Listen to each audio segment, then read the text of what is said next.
gorgons, and hydras and chimeras. Dire stories of Celaeno and the Harpies may reproduce themselves in the brain of superstition, but they were there before. They are transcripts, types. The archetypes are in us and eternal. How else should the recital of that which we know in a waking sense to be false come to affect us at all? Is it that we naturally conceive terror from such objects, considered in their capacity of being able to inflict upon us bodily injury? Oh, least of all. These terrors are of older standing. They date beyond body, or without the body, they would have been the same. That the kind of fear here treated is purely spiritual.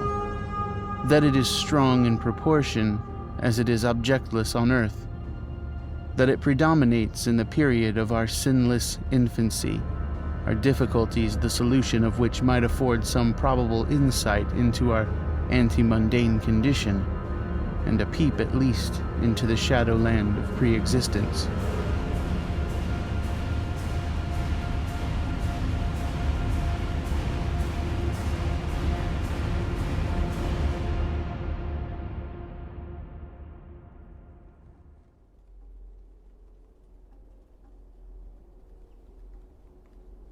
One. When a traveler in north-central Massachusetts takes the wrong fork at the junction of the Aylesbury Pike just beyond Dean's Corners, he comes upon a lonely and curious country. The ground gets higher, and the briar-bordered stone walls press closer and closer against the ruts of the dusty, curving road. The trees of the frequent forest belts seem too large, and the wild weeds, brambles, and grasses attain a luxuriance not often found in settled regions. At the same time, the planted fields appear singularly few and barren, while the sparsely scattered houses wear a surprisingly uniform aspect of age, squalor, and dilapidation. Without knowing why, one hesitates to ask directions from the gnarled, solitary figures spied now and then on crumbling doorsteps or on the sloping, rock-strewn meadows. Those figures are silent and furtive that one feels somehow confronted by forbidden things with which it would be better to have nothing to do. When a rise in the road brings the mountains in view above the deep woods, the feeling of strange uneasiness is increased. The summits are too rounded and symmetrical to give a sense of comfort and naturalness, and sometimes the sky silhouettes with a special clearness the queer circles of tall stone pillars with which most of them are crowned. Gorges and ravines of problematical depth intersect the way, and the crude wooden bridges always seem of dubious safety. When the road dips again, there are stretches of marshland that one instinctively dislikes, and indeed almost fears at evening, when unseen whippoorwills chatter and the fireflies come out in abnormal profusion to dance to the raucous, creepily incessant rhythms of stridently piping bullfrogs. The thin, shining line of the Miskatonic's upper reaches has an oddly serpent-like suggestion as it winds close to the feet of the domed hills among which it rises. As the hills draw nearer, one heeds their wooden sides more than their stone-crowned tops. Those sides loom up so darkly and precipitously that one wishes they would keep their distance, but there is no road by which to escape them. Across a covered bridge one sees a small village huddled between the stream and the vertical slope of Round Mountain, and wonders at the cluster of rotting gambrel roofs bespeaking an earlier architectural period than that of the neighboring region. It is not reassuring to see, on a closer glance, that most of the houses are deserted and falling to ruin, and that the broken steepled church now harbors the one slovenly mercantile establishment of the hamlet. One dreads to trust the tenebrous tunnel of the bridge, yet there is no way to avoid it. Once across, it is hard to prevent the impression of a faint malign odor about the village street, as of the massed mold and decay of centuries. It is always a relief to get clear of the place and to follow the narrow road around the base of the hills and across the level country beyond till it rejoins the Aylesbury Pike. Afterward, one sometimes learns that one has been through Dunwich. Outsiders visit Dunwich as seldom as possible, and since a certain season of horror, all the signboards pointing toward it have been taken down. The scenery judged by any ordinary aesthetic canon is more than commonly beautiful, yet there is no influx of artists or summer tourists. 2 centuries ago, when talk of witch blood, Satan worship, and strange forest presences was not laughed at, it was the custom to give reasons for avoiding the locality. In our sensible age, since the Dunwich horror of 1928 was hushed up by those who had the town's and the world's welfare at heart, people shun it without knowing exactly why. Perhaps one reason, though it cannot apply to uninformed strangers, is that the natives are now repellently decadent, having gone far along that path of retrogression so common in many New England backwaters. They have come to form a race by themselves, with the well-defined mental and physical stigmata of degeneracy and inbreeding. The average of their intelligence is woefully low, whilst their annals reek of overt viciousness and of half-hidden murders, incests, and deeds of almost unnameable violence and perversity. The old gentry, representing the 2 or 3 herbigerous families which came from Salem in 1692, have kept somewhat above the general level of decay, though many branches are sunk into the sordid populace so deeply that only their names remain as a key to the origin they disgrace. Some of the Whateleys and bishops still send their eldest sons to Harvard and Miskatonic, though those sons seldom return to the moldering gambrel roofs under which they and their ancestors were born. No one, even those who have the facts concerning the recent horror, can say just what is the matter with Dunwich, though old legends speak of unhallowed rites and conclaves of the Indians, amidst which they called forbidden shapes and shadows out of the great rounded hills, and made wild orgiastic prayer that were answered by loud crackings and rumblings from the ground below. In 1747, the Reverend Abijah Hoadley, newly come from the Congregational Church at Dunwich Village, preached a memorable sermon on the close presence of Satan and his imps, in which he said, "It must be allowed that these blasphemies of an infernal train of demons are matter of too common knowledge to be denied. The cursed voices of Azazel and Buzrael, of Beelzebub and Belial, being heard now from underground by above a score of credible witnesses now living, I myself did not more than a fortnight ago catch a very plain discourse of evil powers in the hill behind my house, wherein there were a rattling and rolling, groaning, screeching, and hissing, such as no things of this earth could rise up, and which must needs have come from those caves that only black magic can discover, and only the devil unlock." Mr. Hoadley disappeared soon after delivering his sermon, but the text printed in Springfield is still extant. Noises in the hills continue to be reported from year to year, and still form a puzzle to geologists and physiographers. Other traditions tell of foul odors near the hill-crowning circles of stone pillars, and of rushing airy presences to be heard faintly at certain hours from stated points at the bottom of the great ravines, while still others try to explain the Devil's Hop Yard, a bleak, blasted hillside where no tree, shrub, or grass blade will grow. Then, too, the natives are mortally afraid of the numerous whippoorwills which grow vocal on warm nights. It is vowed that the birds are psychopomps, lying in wait for the soul of the dying, and that they time their eerie cries in unison with the sufferer's struggling breath. If they can catch the fleeting soul when it leaves the body, they instantly flutter away, chittering in demonic laughter. But if they fail, they subside gradually into a disappointed silence. These tales, of course, are obsolete and ridiculous, because they come down from very old times. Dunwich is indeed ridiculously old, older by far than any of the communities within 30 miles of it. South of the village one may still spy the cellar walls and chimneys of the ancient bishop house, which was built before 1700, whilst the ruins of the mill at the falls, built in 1806, form the most modern piece of architecture to be seen.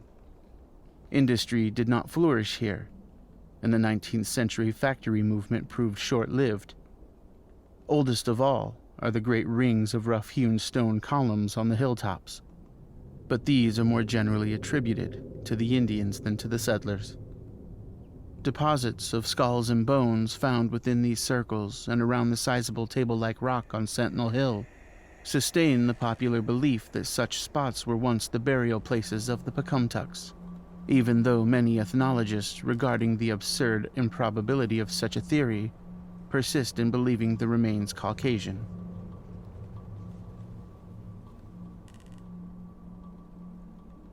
2. It was in the township of Dunwich, in a large and partially inhabited farmhouse set against a hillside, 4 miles from the village and 1.5 miles from any other dwelling, that Wilbur Watley was born at 5 a.m. on Sunday, the 2nd of February, 1913. This date was recalled because it was Candlemas, which people in Dunwich curiously observe under another name, and because the noises in the hills had sounded, and all the dogs of the countryside had barked persistently throughout the night before. Less worthy of notice was the fact that the mother was one of the decadent Whateleys, a somewhat deformed, unattractive albino woman of 35, living with an aged and half-insane father about whom the most frightful tales of wizardry had been whispered in his youth. Lavinia Whateley had no known husband, but according to the custom of the region made no attempt to disavow the child, concerning the other side of whose ancestry the country folk might, and did, speculate as widely as they chose. On the contrary, she seemed strangely proud of the dark, goatish-looking infant who formed such a contrast to her own sickly and pink-eyed albinism, and was heard to mutter many curious prophecies about its unusual powers and tremendous future. Lavinia was one who would be apt to mutter such things, for she was a lone creature given to wandering amidst thunderstorms in the hills, and trying to read the great odorous books which her father had inherited through 2 centuries of Whateleys, and which were fast falling to pieces with age and wormholes. She had never been to school, but was filled with disjointed scraps of ancient lore the old Whateley had taught her. The remote farmhouse had always been feared because of old Whateley's reputation for black magic, and the unexplained death by violence of Mrs. Whateley when Lavinia was 12 years old had not helped to make the place popular. Isolated among strange influences, Lavinia was fond of wild and grandiose daydreams and singular occupations, nor was her leisure much taken up by household cares in a home from which all standards of order and cleanliness had long since disappeared. There was a hideous screaming which echoed even above the hill noises and the dogs barking on the night Wilbur was born, but no known doctor or midwife presided at his coming. Neighbors knew nothing of him till a week afterward, when old Whateley drove his sleigh through the snow into Dunwich village and discoursed incoherently to the group of loungers at Osborne's general store. There seemed to be a change in the old man, an added element of furtiveness in the clouded brain, which subtly transformed him from an object to a subject of fear, though he was not one to be perturbed by any common family event. Amidst it all, he shewed some trace of the pride later noticed in his daughter, and what he said of the child's paternity was remembered by many of his hearers years afterward. "I don't care what folks think. If Lavinia's boy looked like his pa, he wouldn't look like nothing you expect. You needn't think the only folks is the folks hereabouts. Lavinia's read some, and has seed some things that most of ye only tell about. I calculate her man is as good as a husband as ye can find this side of Aylesbury, and if ye knowed as much about the hills as I do, ye wouldn't ask no better church wedding nor hearing. Let me tell ye, sonin, Some day you folks'll hear a child of Lavinia's a-calling its father's name on top of old Sentinel Hill." The only persons who saw Wilbur during the first month of his life were old Zachariah Whateley of the undecayed Whateleys and Earl Sawyer's common-law wife, Mamie Bishop. Mamie's visit was frankly one of curiosity, and her subsequent tales did justice to her observations. But Zachariah came to lead a pair of Alderney cows which old Whateley had bought of his son Curtis. This marked the beginning of a course of cattle buying on the part of small Wilbur's family, which ended only in 1928, when the Dunwich horror had came and went. Yet at no time did the ramshackle Whateley barn seem overcrowded with livestock. There came a period when people were curious enough to steal up and count the herd that grazed precariously on the steep hillside above the old farmhouse, and they could never find more than 10 or 12 anemic, bloodless-looking specimens. Evidently, some blight or distemper, perhaps sprung from the unwholesome pasturage or the diseased fungi in the timbers of the filthy barn, caused a heavy mortality amongst the Whateley animals. Odd wounds or sores having something of the aspect of incisions seemed to afflict the visible cattle, and at once or twice during the early months, certain callers fancied they could discern similar sores about the throats of the gray, unshaven old man and his slatternly, crinkly-haired albino daughter. In the spring, after Wilbur's birth, Lavinia resumed her customary rambles in the hills, bearing in her misproportioned arms the swarthy child. Public interest in the Whateleys subsided after most of the country folk had seen the baby, and no one bothered to comment on the swift development which that newcomer seemed every day to exhibit. Wilbur's growth was indeed phenomenal, for within 3 months of his birth, he had attained a size and muscular power not usually found in infants under a full year of age. His motions and even his vocal sounds shewed a restraint and deliberateness highly peculiar in an infant, and no one was really unprepared when, at 7 months, he began to walk unassisted, with falterings which another month was sufficient to remove. It was somewhat after this time, on Halloween, that a great blaze was seen at midnight on the top of Sentinel Hill, where the old table-like stone stands amidst its tumulus and ancient bones. Considerable talk was stated when Silas Bishop, of the undecayed bishops, mentioned having seen the boy running sturdily up that hill ahead of his mother about an hour before the blaze was remarked. Silas was rounding up a stray heifer, but he nearly forgot his mission when he fleetingly spied the 2 figures in the dim light of his lantern. They darted almost noiselessly through the underbrush, and the astonished watcher seemed to think that they were entirely unclothed. Afterward, he could not be sure about the boy, who may have had some kind of fringed belt and a pair of dark trunks or trousers on. Wilbur was never subsequently seen alive and conscious without complete and tightly buttoned attire, the disarrangement, or threatened disarrangement of which always seemed to fill him with anger and alarm. His contrast with his squalid mother and grandfather in this respect was thought very notable until the horror of 1928 suggested the most valid of reasons. The next January, gossips were mildly interested in the fact that Lavinia's black brat had commenced to talk, and at the age of only 11 months.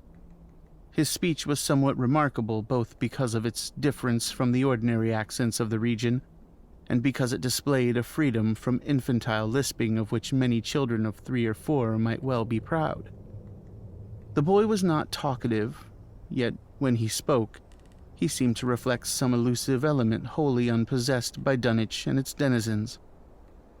The strangeness did not reside in what he said, or even in the simple idioms he used, but seemed vaguely linked with his intonation, or with the internal organs that produced the spoken sounds.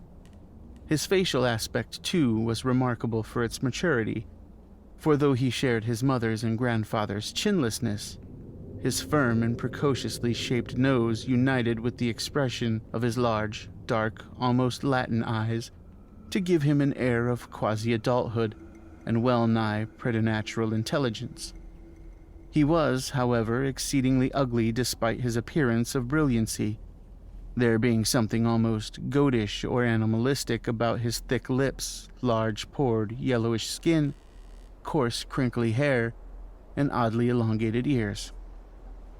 He was soon disliked even more decidedly than his mother and grandsire, and all conjectures about him were spiced with the references to the bygone magic of old Watley, and how the hills once shook when he shrieked the dreadful name of Yog-Sothoth in the midst of a circle of stones with a great book open in his arms before him. Dogs abhorred the boy, and he was always obliged to take various defensive measures against their barking menace.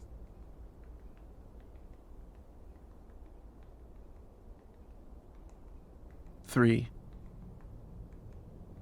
Meanwhile, old Watley continued to buy cattle without measurably increasing the size of his herd.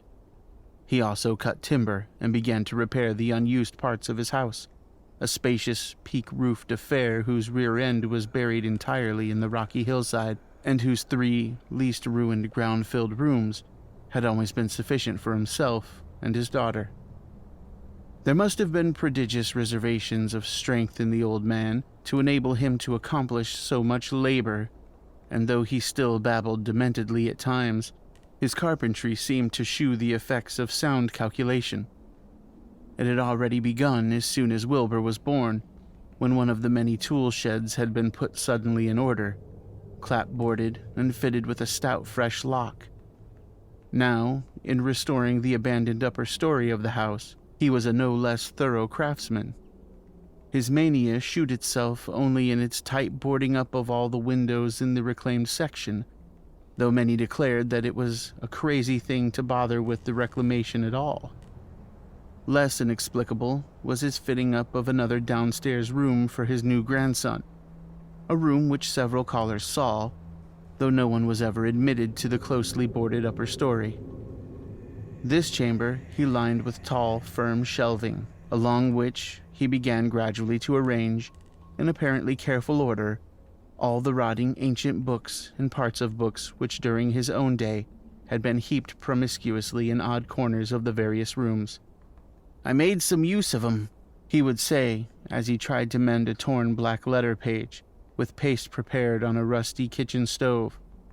"But the boy's fitting to make better use of 'em.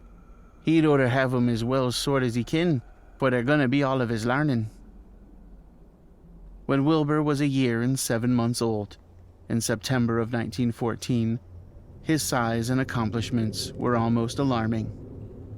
He had grown as large as a child of 4, and was a fluent and incredibly intelligent talker.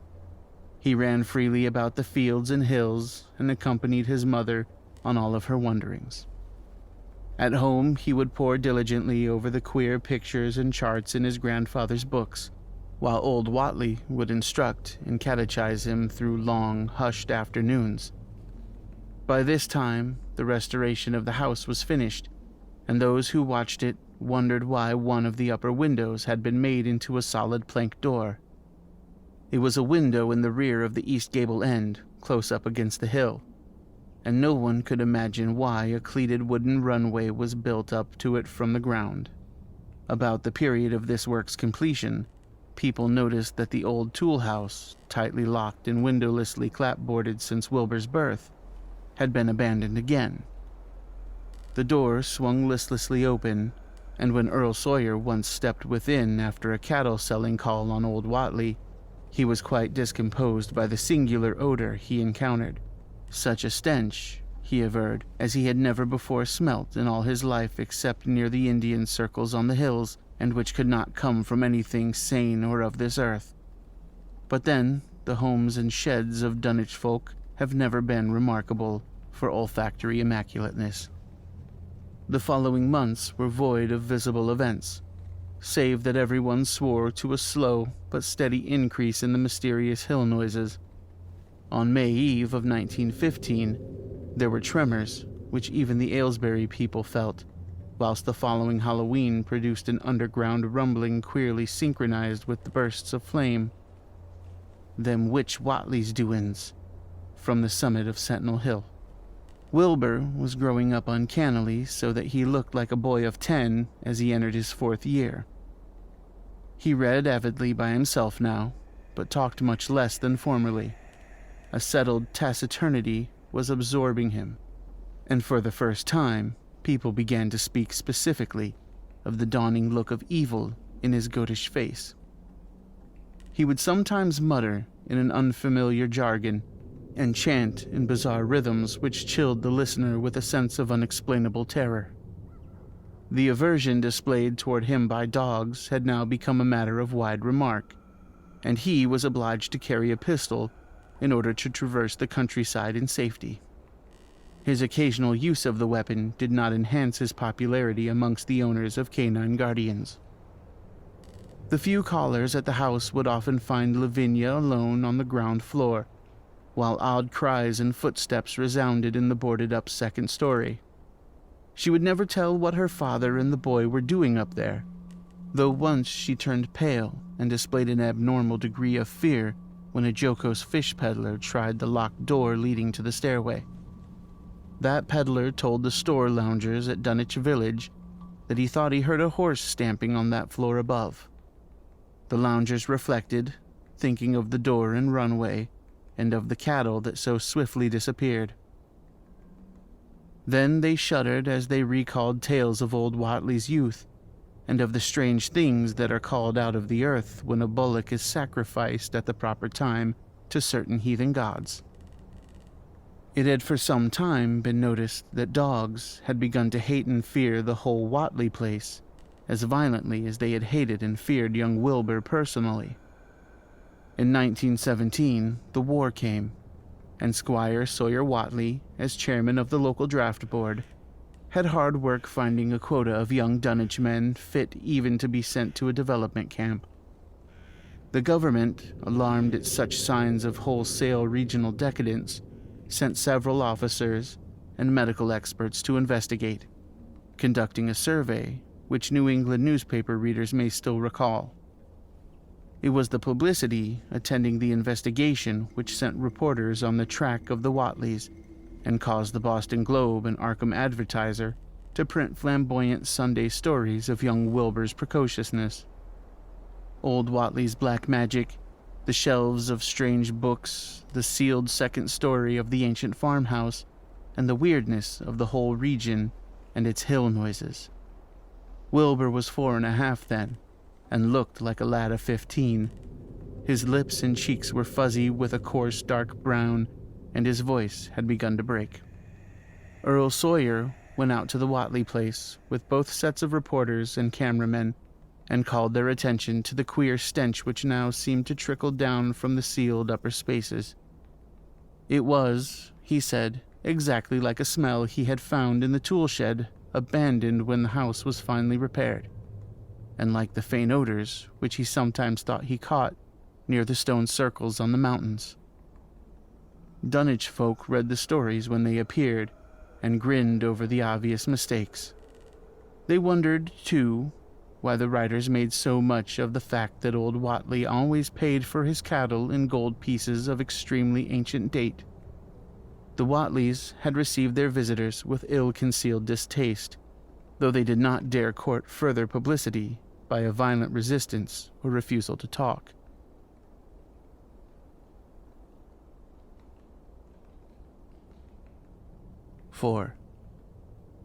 For a decade, the annals of the Whateleys sink indistinguishably into the general life of the morbid community used to their queer ways, and hardened to their May Eve and All Hallows orgies.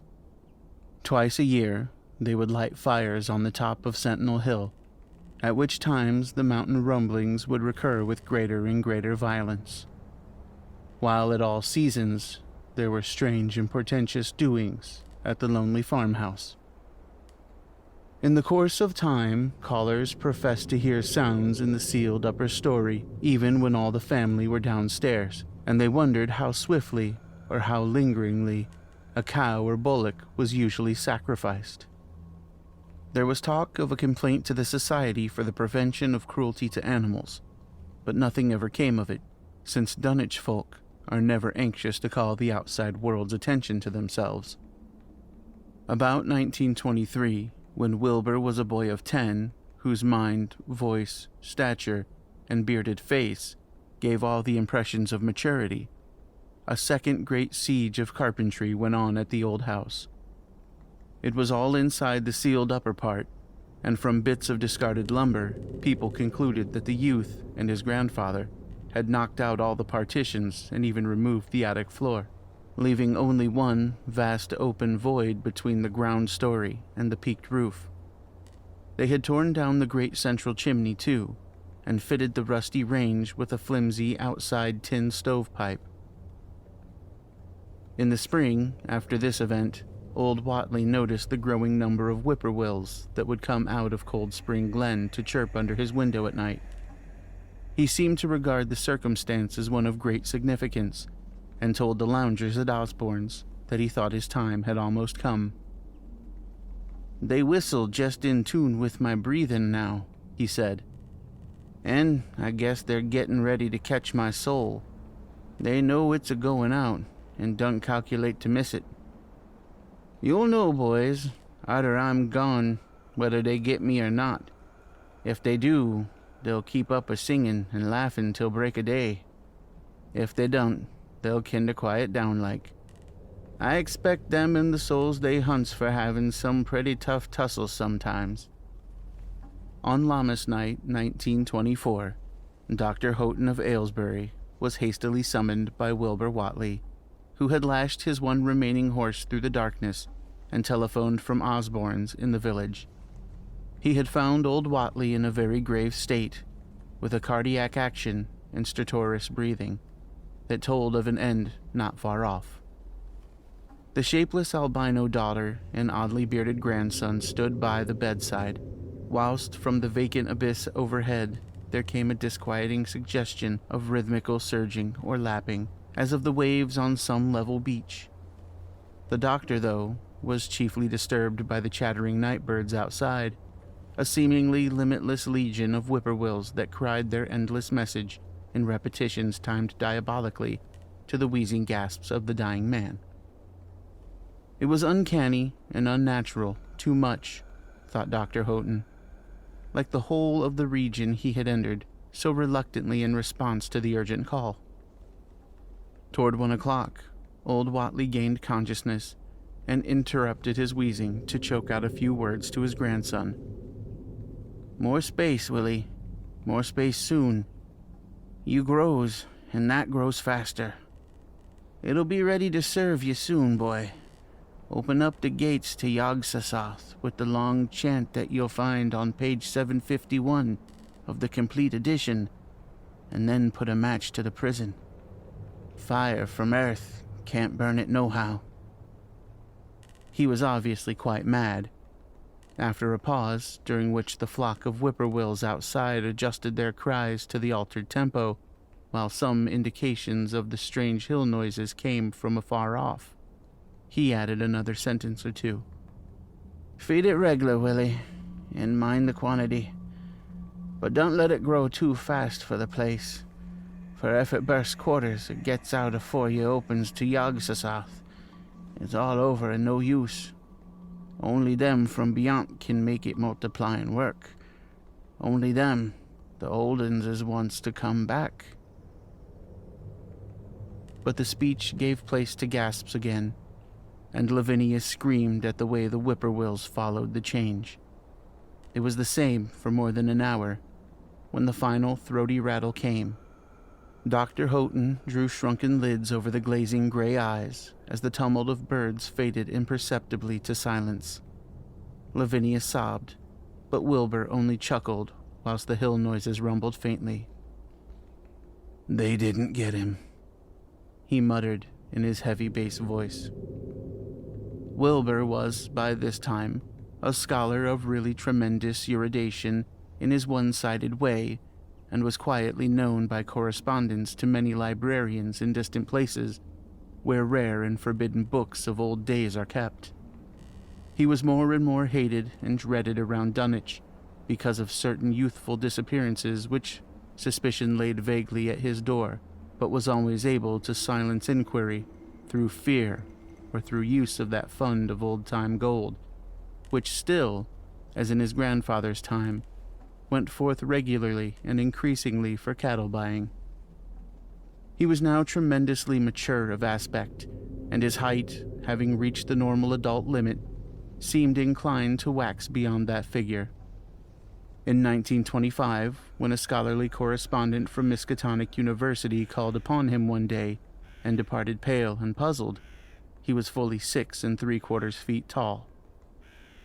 Through all the years, Wilbur had treated his half-deformed albino mother with a growing contempt, finally forbidding her to go to the hills with him on May Eve and Hallowmass, and in 1926, the poor creature complained to Mamie Bishop of being afraid of him. "They's more about him as I knows than I can tell you, Mamie," she said, "and nowadays there's more nor what I know myself. I vow afore God, I don't know what he wants, nor what he's a-trying to do." That Halloween, the hill noises sounded louder than ever, and fire burned on Sentinel Hill as usual. But people paid more attention to the rhythmical screaming of vast flocks of unnaturally belated whippoorwills, which seemed to be assembled near the unlighted Whateley farmhouse. After midnight, their shrill notes burst into a kind of pandemoniac cachinnation which filled all the countryside, and not until dawn did they finally quiet down. Then they vanished, hurrying southward where they were fully a month overdue. What this meant, no one could quite be certain till later. None of the country folk seemed to have died, but poor Lavinia Whateley, the twisted albino, was never seen again. In the summer of 1927, Wilbur repaired 2 sheds in the farmyard and began moving his books and effects out to them. Soon afterward, Earl Sawyer told the loungers at Osborne's that more carpentry was going on in the Whateley farmhouse. Wilbur was closing all the doors and windows on the ground floor, and seemed to be taking out partitions as he and his grandfather had done upstairs 4 years before. He was living in one of the sheds, and Sawyer thought he seemed unnaturally worried and tremulous. People generally suspected him of knowing something about his mother's disappearance, and very few ever approached his neighborhood now. His height had increased to more than 7 feet, and shewed no signs of ceasing its development.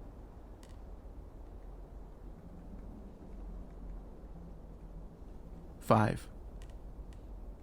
The following winter brought an event no less strange than Wilbur's first trip outside the Dunwich region: correspondence with the Widener Library at Harvard, the Bibliothèque Nationale in Paris, the British Museum and University of Buenos Aires, and the library of Miskatonic University of Arkham had failed to get him the loan of a book he desperately wanted. So at length he set out in person, shabby, dirted, bearded, and uncouth of dialect, to consult the copy at Miskatonic, which was the nearest to him geographically. Almost 8 feet tall and carrying a cheap new valise from Osborne's general store, this dark and goatish gargoyle appeared one day in Arkham in quest of the dreaded volume kept under lock and key at the college library, the hideous Necronomicon of the mad Arab Abdul al-Hazred, in Aulus Wormius Latin version, as printed in Spain in the 17th century. He had never seen a city before, but had no thought save to find his way to the university grounds, where, indeed, he passed heedlessly by the great white-fanged watchdog that barked with unnatural fury and enmity, and tugged frantically at its stout chain. Wilbur had with him the priceless but imperfect copy of Dr. Dee's English version, which his grandfather had bequeathed him, and upon receiving access to the Latin copy, he at once began to collate the 2 texts with the aim of discovering a certain passage which would have come on the 751st page of his own defective volume. This much he could not civilly refrain from telling the librarian, the same erudite Henry Armitage, A.M. Miskatonic, Ph.D. Princeton, Lit.D. Johns Hopkins, who had once called at the farm and who now politely plied him with questions. He was looking, he had to admit, for a kind of formula or incantation containing the frightful name Yog-Sothoth, and it puzzled him to find discrepancies, duplications, and ambiguities, which made the matter of determination far from easy. As he copied the formula he finally chose, Dr. Armitage looked involuntarily over his shoulder at the open pages, the left-hand one of which, in the Latin version, contains such monstrous threats to the peace and sanity of the world.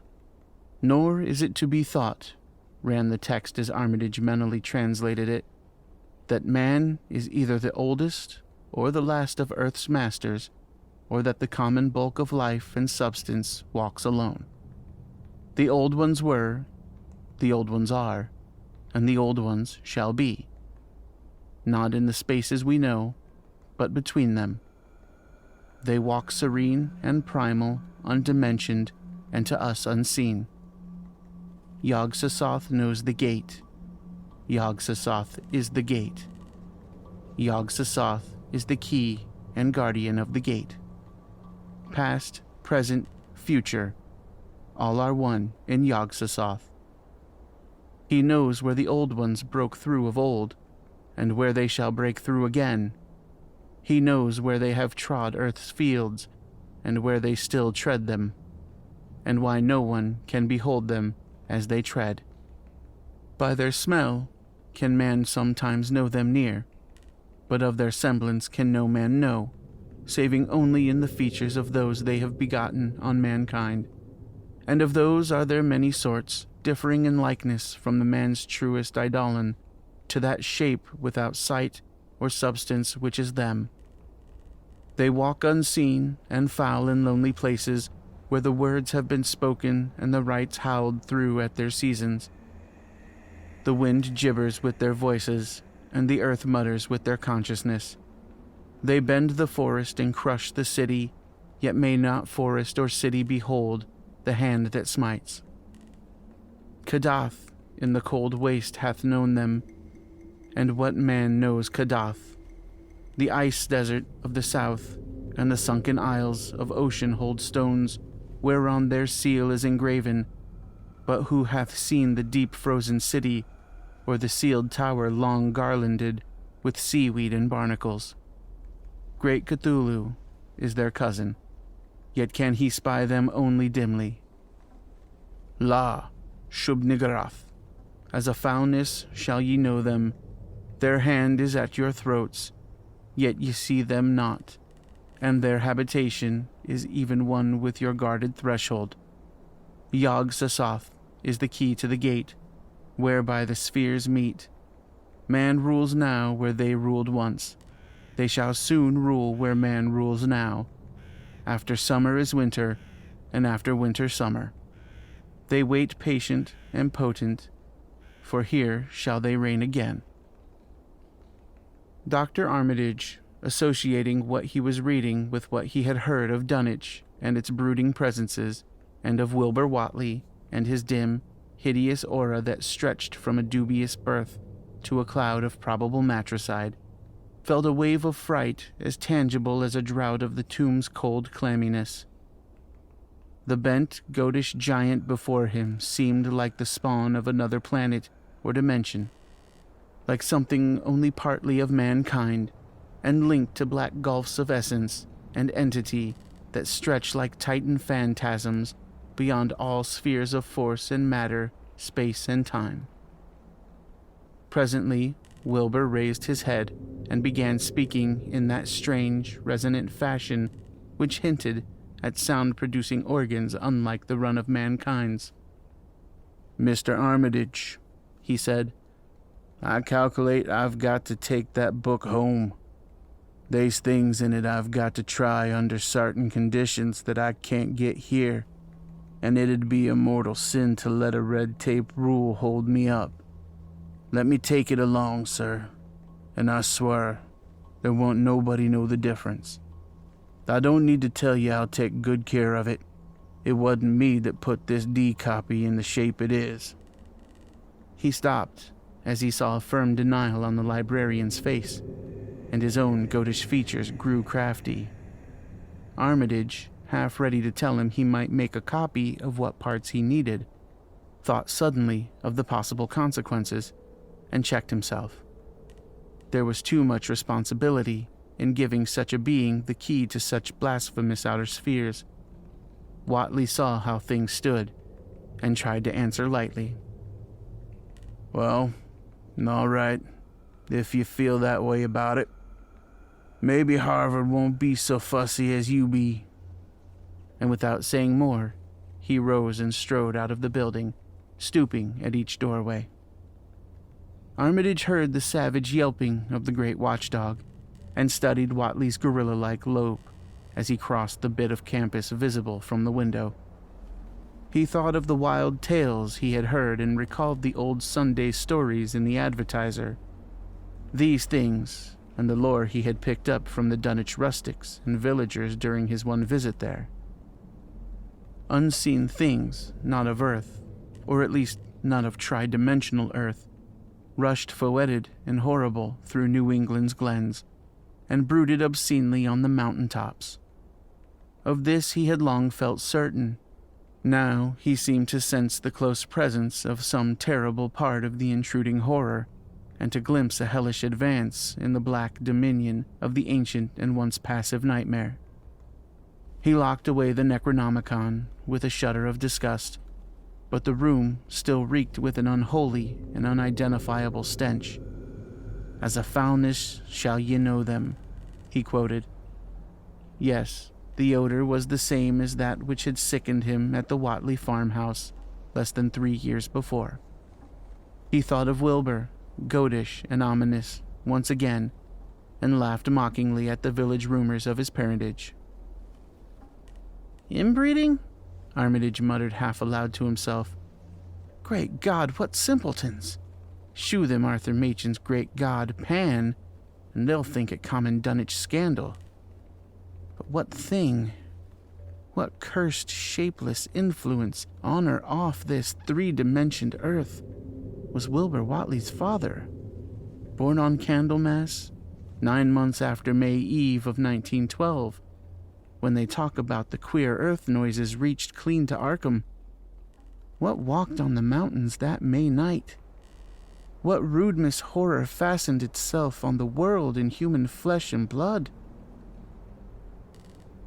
During the ensuing weeks, Dr. Armitage set about to collect all possible data on Wilbur Watley and the formless presences around Dunwich. He got in communication with Dr. Houghton of Aylesbury, who had attended old Watley in his last illness, and found much to ponder over in the grandfather's last words, as quoted by the physician. A visit to the Dunwich village failed to bring out much that was new, but a close survey of the Necronomicon, in those parts which Wilbur had sought so avidly, seemed to supply new and terrible clues to the nature, methods, and desires of the strange evil so vaguely threatening this planet. Talks with several students of archaic lore in Boston, and letters to many others elsewhere, gave him a growing amazement which passed slowly through varied degrees of alarm to a state of really acute spiritual fear. As the summer drew on, he felt dimly that something ought to be done about the lurking terrors of the upper Miskatonic Valley, and about the monstrous being known to the human world as Wilbur Watley.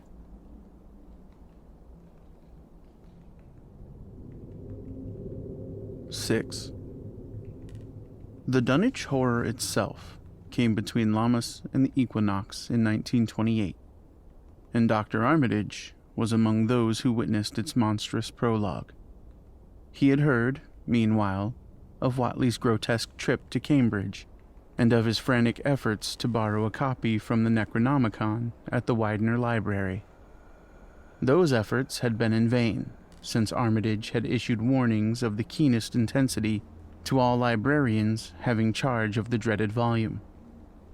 Wilbur had been shockingly nervous at Cambridge, anxious for the book, yet almost equally anxious to get home again, as if he feared the results of being away long. Early in August, the half-expected outcome developed. And in the small hours of the third, Dr. Armitage was awakened suddenly by the wild, fierce cries of the savage watchdog on the college campus. Deep and terrible, the snarling, half-mad growls and barks continued, always in mounting volume, but with hideously significant pauses. Then there rang out a scream from a wholly different throat, such a scream as roused half the sleepers of Arkham and haunted their dreams ever afterward. Such a scream as could come from no being born of earth or wholly of earth. Armitage, hastening into some clothing and rushing across the street and lawn to the college buildings, saw that others were ahead of him and heard the echoes of a burglar alarm still shrilling from the library. An open window shewed black and gaping in the moonlight. What had come had indeed completed its entrance, for the barking and the screaming, now fast fading into a mixed low growling and moaning, proceeded unmistakably from within. Some instinct warned Armitage that what was taking place was not a thing for unfortified eyes to see, so he brushed back the crowd with authority as he unlocked the vestibule door. Among the others, he saw Professor Warren Rice and Dr. Francis Morgan, men to whom he had told some of his conjectures and misgivings, and these two he motioned to accompany him inside. The inward sounds, except for a watchful droning whine from the dog, had by this time quite subsided, but Armitage now perceived with a sudden start that a loud chorus of whippoorwills among the shrubbery had commenced a damnably rhythmical piping, as if in unison with the last breaths of a dying man. The building was full of a frightful stench which Dr. Armitage knew too well, and the three men rushed across the hall to the small genealogical reading room whence the low whining came. For a second, nobody dared to turn on the light. Then Armitage summoned up his courage and snapped the switch. One of the three, it is not certain which, shrieked aloud at what sprawled before them among disordered tables and overturned chairs. Professor Rice declares that he wholly lost consciousness for an instant, though he did not stumble or fall. The thing that lay half-bent on its side in a fetid pool of greenish-yellow ichor and tarry stickiness was almost 9 feet tall, and the dog had torn off all the clothing and some of the skin. It was not quite dead, but twitched silently and spasmodically, while its chest heaved in monstrous unison with the mad piping of the expectant whippoorwills outside. Bits of shoe leather and fragments of apparel were scattered about the room, and just inside the window, an empty canvas sack lay where it had evidently been thrown. Near the central desk, a revolver had fallen, a dented but undischarged cartridge later explaining why it had not been fired. The thing itself, however, crowded out all other images at the time. It would be trite and not wholly accurate to say that no human pen could describe it, but one may properly say that it could not be vividly visualized by anyone whose ideas of aspect and contour are too closely bound up with the common life forms of this planet and of the 3 known dimensions. It was partly human beyond a doubt, with very man-like hands and head, and the goatish, chinless face had the stamp of the Whateleys upon it. But the torso and lower parts of the body were teratologically fabulous, so that only generous clothing could ever have enabled it to walk on Earth, unchallenged or uneradicated. Above the waist, it was semi-anthropomorphic, though its chest, where the dog's rending paws still rested watchfully, had the leathery reticulated hide of a crocodile or alligator. The back was piebald with yellow and black, and dimly suggested the squamous covering of certain snakes. Below the waist, though, it was the worst, for here all human resemblance left off, and sheer fantasy began. The skin was thickly covered with coarse black fur, and from the abdomen, a score of long greenish-gray tentacles with red sucking mouths protruded limply. Their arrangement was odd, and seemed to follow the symmetries of some cosmic geometry unknown to Earth or the solar system. On each of the hips, deep set in a kind of pinkish, ciliated orbit, was what seemed to be a rudimentary eye, whilst in lieu of a tail, there depended a kind of trunk or feeler with purple annular markings, and with many evidences of being an undeveloped mouth or throat.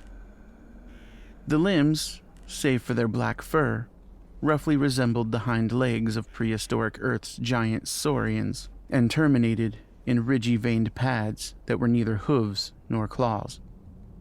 When the thing breathed, its tail and tentacles rhythmically changed color, as if from some circulatory cause normal to the non-human side of its ancestry. In the tentacles, this was observable as a deepening of the greenish tinge, whilst in the tail, it was manifest as a yellowish appearance, which alternated with a sickly grayish-white in the spaces between the purple rings. Of genuine blood there was none, only the fetid greenish-yellow ichor which trickled along the painted floor beyond the radius of the stickiness and left a curious discoloration behind it. As the presence of the three men seemed to rouse the dying thing, it began to mumble without turning or raising its head. Dr. Armitage made no written record of its mouthings, but asserts confidently that nothing in English was uttered. At first, the syllables defied all correlation with any speech of Earth, but toward the last, there came some disjointed fragments, evidently taken from the Necronomicon, the monstrous blasphemy in quest of which the thing had perished. These fragments, as Armitage recalls them, ran something like Nagai, Nagaga, Bogshagar, Yah, Yogsasath, Yogsasath. They trailed off into nothingness as the whippoorwills shrieked in rhythmical crescendos of unholy anticipation. Then came a halt in the gasping, and the dog raised its head in a long, lugubrious howl. A change came over the yellow, goatish face of the prostrate thing, and the great black eyes fell in appallingly. Outside the window, the shrilling of the whippoorwills had suddenly ceased, and above the murmurs of the gathering crowd, there came a sound of a panic-struck whirring and fluttering. Against the moon, vast clouds of feathery watchers rose and raced from sight, frantic at that which they had sought for prey. All at once the dog started up abruptly and gave a frightened bark and leaped nervously out of the window by which it had entered. A cry rose from the crowd, and Dr. Armitage shouted to the men outside that no one must be admitted till the police or the medical examiner came. He was thankful that the windows were just too high to permit of peering in, and drew the dark curtains carefully down over each one. By this time, 2 policemen had arrived, and Dr. Morgan, meeting them in the vestibule, was urging them, for their own sakes, to postpone entrance to the stench-filled reading room till the examiner came and the prostrate thing could be covered up. Meanwhile, frightful changes were taking place on the floor. One need not describe the kind and rate of shrinkage and disintegration that occurred before the eyes of Dr. Armitage and Professor Rice, but it is permissible to say that aside from the external appearance of face and hands, the really human element in Wilbur Watley must have been very small. When the medical examiner came, there was only a sticky whitish mass on the painted boards, and the monstrous odor had nearly disappeared. Apparently, Watley had had no skull or bony skeleton, at least in any true or stable sense. He had taken somewhat after his unknown father.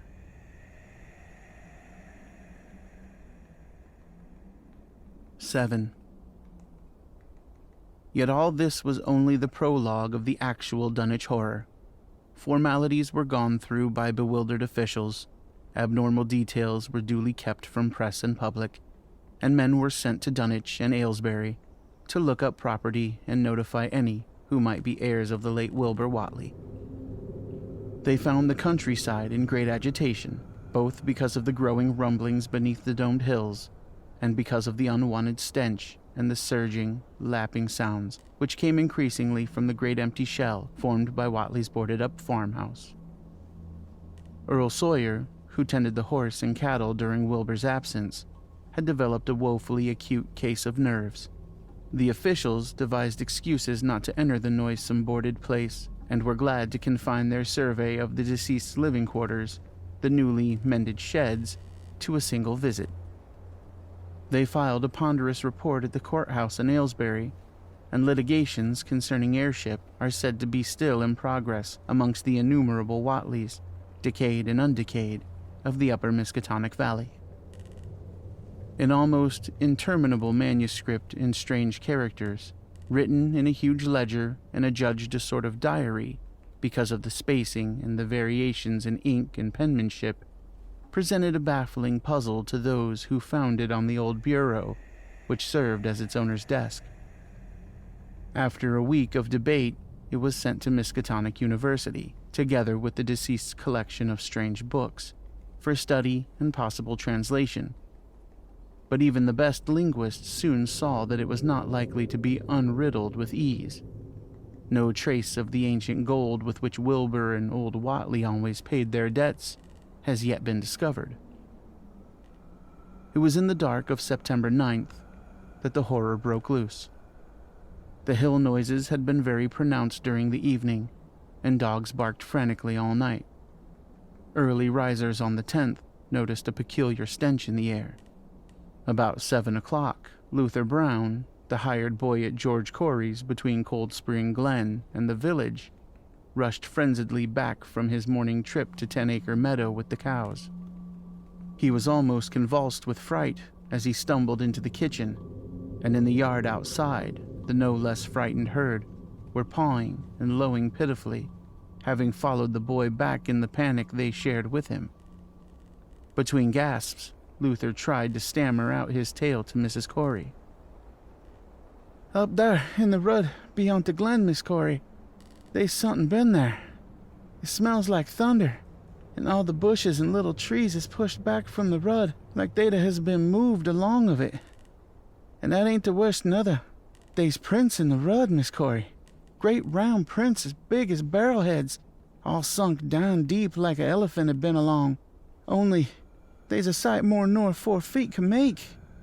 I looked at 1 or 2 afore I run, and I see every one was covered with lines spreading out from one place, like as if big palm leaf fans, 2 to 3 times as big as any they is, had been pounded down into the rud.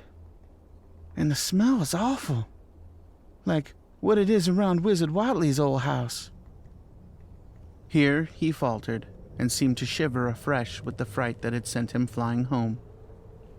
Mrs. Corey, unable to extract more information, began telephoning the neighbors, thus starting on its rounds the overture of panic that heralded the major terrors. When she got Sally Sawyer, housekeeper at Seth Bishop's, the nearest place to Watley's, it became her turn to listen instead of transmit.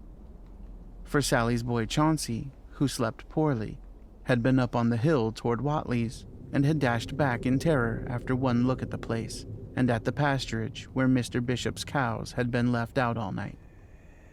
"Yes, Miss Corey," came Sally's tremulous voice over the party wire. "Chauncey had just come back from a posting and couldn't half talk for being scared.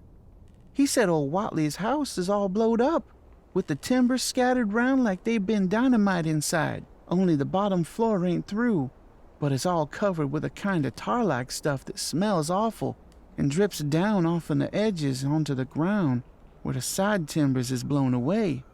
And there's awful kinder marks in the yard, too. Great round marks bigger round than a hogshead, and all sticky with stuff like is on the blowed-up house. Chauncey, he says they leads off into the meadows, where a great swath wider than a barn is matted down, and all the stone walls tumbled every which way wherever it goes.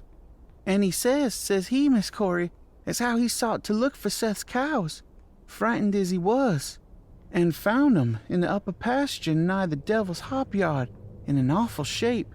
Half of 'em's clean gone, and nigh half of 'em that's left sucked most dry of blood, with sores on 'em like they's been on Watley's cattle ever since Lavinia's black brat was born. Seth, he's gone out now to look at 'em, though I'll vow he won't keen to get very nigh Wizard Watley's. Chauncey didn't look careful to see where the big matted downswath led after it left the pasture, but he says he thinks it pinned toward the glen road to the village.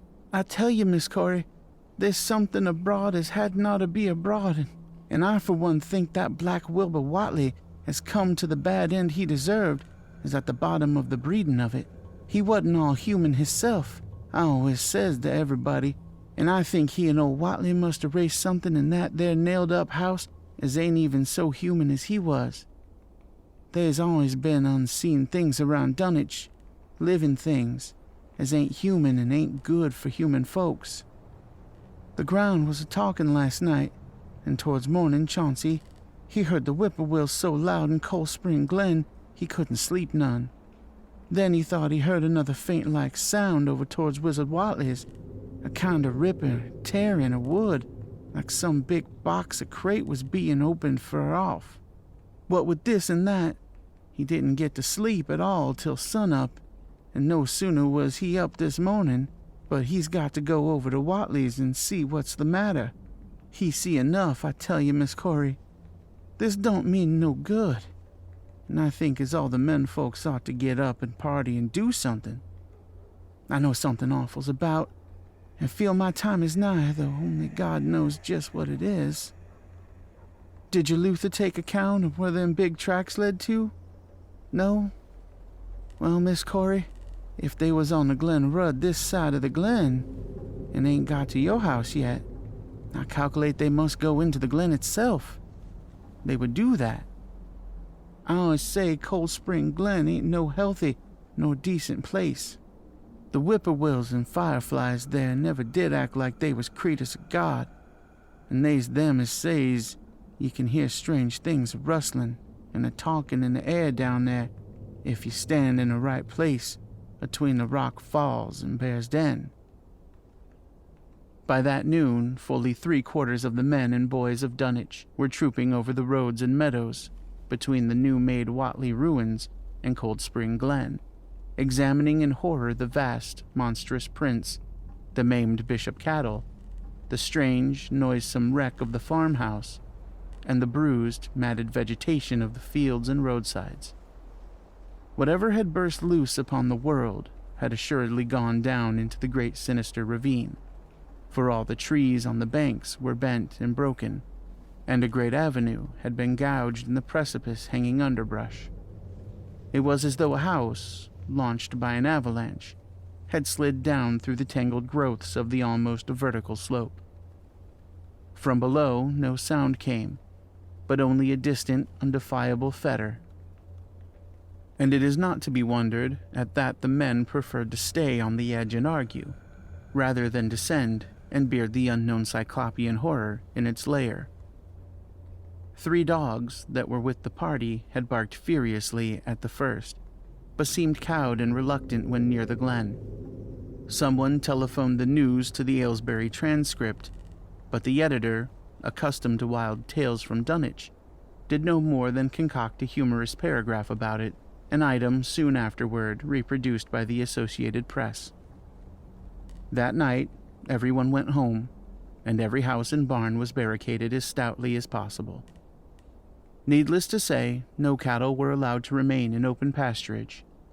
About 2 a.m, a frightful stench and the savage barking of the dogs awakened the household at Elmer Fry's on the eastern edge of Cold Spring Glen, and all agreed that they could hear a sort of muffled swishing or lapping sound from somewhere outside. Mrs. Fry proposed telephoning the neighbors, and Elmer was about to agree when the noise of splintering wood burst in upon their deliberations. It came, apparently, from the barn, and was quickly followed by a hideous screaming and stamping amongst the cattle. The dogs slavered and crouched close to the feet of the fear-numbed family. Fry lit a lantern through force of habit, but knew it would be death to go out into the black farmyard. The children and the women folk whimpered, kept from screaming by some obscure, vestigial instinct of defense, which told them their lives depended on silence. At last the noise of the cattle subsided to a pitiful moaning, and a great snapping, crashing, and crackling ensued. The Frys, huddled together in the sitting room, did not dare to move until the last echoes died away far down in Cold Spring Glen. Then, amidst the dismal moans from the stable and the demonic piping of the whippoorwills in the glen, Selina Fry tottered to the telephone and spread what news she could of the second phase of the horror. The next day, all the countryside was in a panic, and cowed, uncommunicative groups came and went where the fiendish thing had occurred. 2 titan swaths of destruction stretched from the glen to the Fry farmyard. Monstrous prints covered the bare patches of ground, and one side of the old red barn had completely caved in. Of the cattle, only a quarter could be found and identified. Some of these were in curious fragments, and all that survived had to be shot. Earl Sawyer suggested that help be asked from Aylesbury or Arkham, but others maintained it would be of no use. Old Zebulon Whateley, of a branch that hovered about halfway between soundness and decadence, made darkly wild suggestions about rites that ought to be practiced on the hilltops. He came of a line where tradition ran strong, and his memories of chantings in the great stone circle were not altogether connected with Wilbur and his grandfather. Darkness fell upon a stricken countryside too passive to organize for real defense. In a few cases, closely related families would band together and watch in the gloom under one roof, but in general there was only a repetition of the barricading of the night before, and a futile, ineffective gesture of loading muskets and setting pitchforks handily about.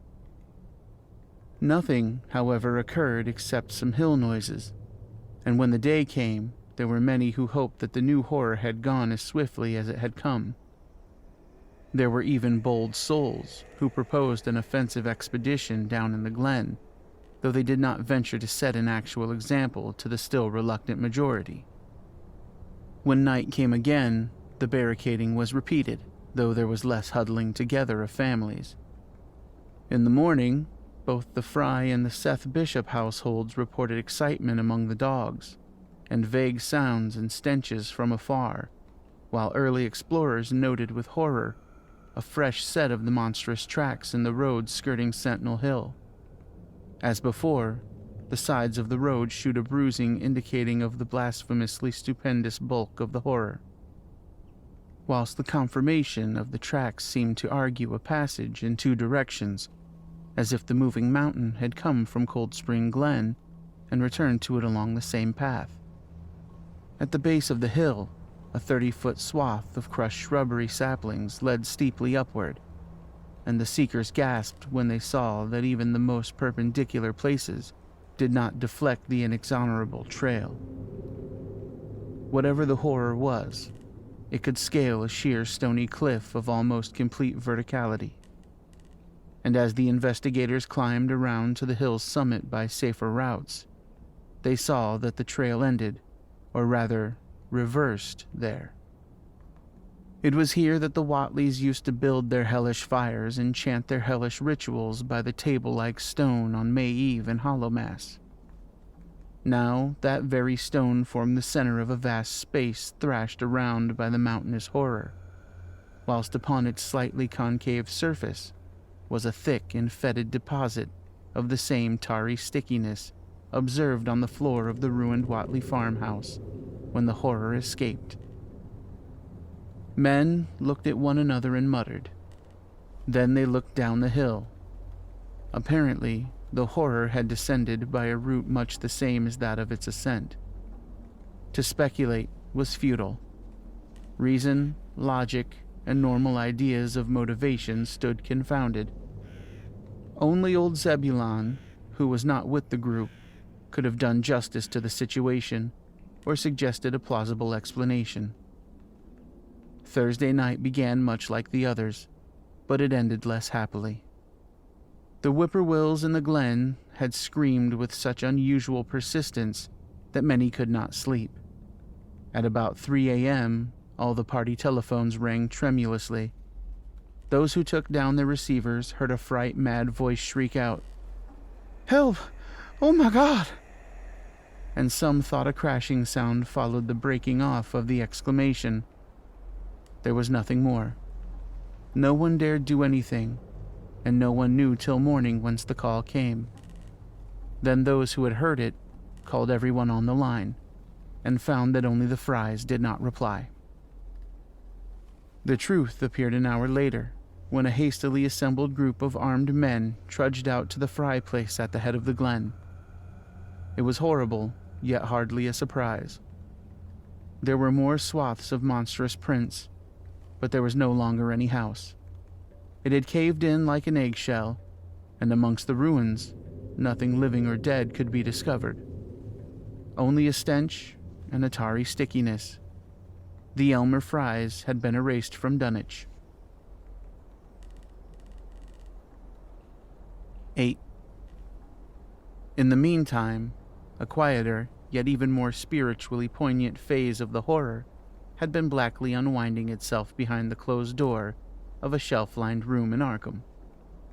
The curious manuscript record or diary of Wilbur Watley, delivered to Miskatonic University for translation, had caused much worry and bafflement among the experts in languages both ancient and modern. Its very alphabet, notwithstanding a general resemblance to the heavily shaded Arabic used in Mesopotamia, being absolutely unknown to any available authority. The final conclusion of the linguists was that the text represented an artificial alphabet, giving the effect of a cipher, though none of the usual methods of cryptographic solution seemed to furnish any clue, even when applied on the basis of every tongue the writer might conceivably have used. The ancient books taken from Watley's quarters, while absorbingly interesting, and in several cases promising to open up new and terrible lines of research among philosophers and men of science, were of no assistance whatsoever in this matter. One of them, a heavy tome with an iron clasp, was in another unknown alphabet, this one of a very different cast, and resembling Sanskrit more than anything else. The old ledger was at length given wholly into the charge of Dr. Armitage, both because of his peculiar interest in the Watley matter, and because of his wide linguistic learning and skill in the mystical formulae and antiquity of the Middle Ages. Armitage had an idea that the alphabet might be something esoterically used by certain forbidden cults, which have come down from old times, and which have inherited many forms and traditions from the wizards of the Saracenic world. That question, however, he did not deem vital, since it would be unnecessary to know the origin of the symbols if, as he suspected, they were used as a cipher in a modern language. It was his belief that, considering the great amount of text involved, the writer would scarcely have wished the trouble of using another speech than his own, save perhaps in certain special formulae and incantations. Accordingly, he attacked the manuscript with the preliminary assumption that the bulk of it was in English. Dr. Armitage knew, from the repeated failures of his colleagues, that the riddle was a deep and complex one, and that no simple mode of solution could merit even a trial. All through late August, he fortified himself with the massed lore of cryptography, drawing upon the fullest resources of his own library, and waiting night after night amidst the arcana of Trithemius's Polygraphia, Giambattista Porta's De Furtivis Literarum Notis, De Visionaris Trita Decifris, Falconer's Cryptomenesis Petefacta, Davies and Thickness's 18th century treatises, and such fairly modern authorities as Blair, von Martin, and Kluber's Cryptographique. He interspersed his study of the books with attacks on the manuscript itself, and in time became convinced that he had to deal with one of those subtlest and most ingenious of cryptograms, in which many separate lists of corresponding letters are arranged like the multiplication table, and the message built up with arbitrary keywords known only to the initiated. The older authorities seemed rather more helpful than the new ones, and Armitage concluded that the code of the manuscript was one of great antiquity, no doubt handed down through a long line of mystical experimenters. Several times he seemed near daylight, only to be set back by some unforeseen obstacle. Then, as September approached, the clouds began to clear. Certain letters, as used in certain parts of the manuscript, emerged definitely and unmistakably, and it became obvious that the text was indeed in English. On the evening of September 2nd, the last major barrier gave way, and Dr. Armitage read for the first time a continuous passage of Wilbur Watley's annals. It was in truth a diary, as all had thought, and it was couched in a style clearly shewing the mixed occult erudition and general illiteracy of the strange being who wrote it. Almost the first long passage that Armitage deciphered, an entry dated November 26, 1916, proved highly startling and disquieting. It was written, he remembered, by a child of 3.5 who looked like a lad of 12 or 13. "Today learn the Aklo for the Sabaoth," it ran, which did not like, it being answerable from the hill and not from the air. That upstairs more ahead of me than I had thought it would be, and is not like to have much earth brain. Shot Elam Hutchins' collie Jack when he went to bite me, and Elam says he would kill me if he dast. I guess he won't. Grandfather kept me saying the dough formula last night, and I think I saw the inner city at the 2 magnetic poles. I shall go to those poles when the earth is cleared off, if I can't break through with the do-na formula when I commit it. They from the air told me at Sabbath that it will be years before I can clear off the earth, and I guess grandfather will be dead then, so I shall have to learn all the angles of the planes and all the formulas between the ear and the nyr. They from outside will help, but they cannot take body without human blood. That upstairs looks it will have the right cast. I can see it a little when I make the Vurish sign, or blow the powder of the Ibn Ghazi at it, and it is near like them at May Eve on the hill. The other face may wear off some. I wonder how I shall look when the earth is cleared and there are no earth beings on it. He that came with the Aklo Sabaoth said I may be transfigured, there being much of outside to work on.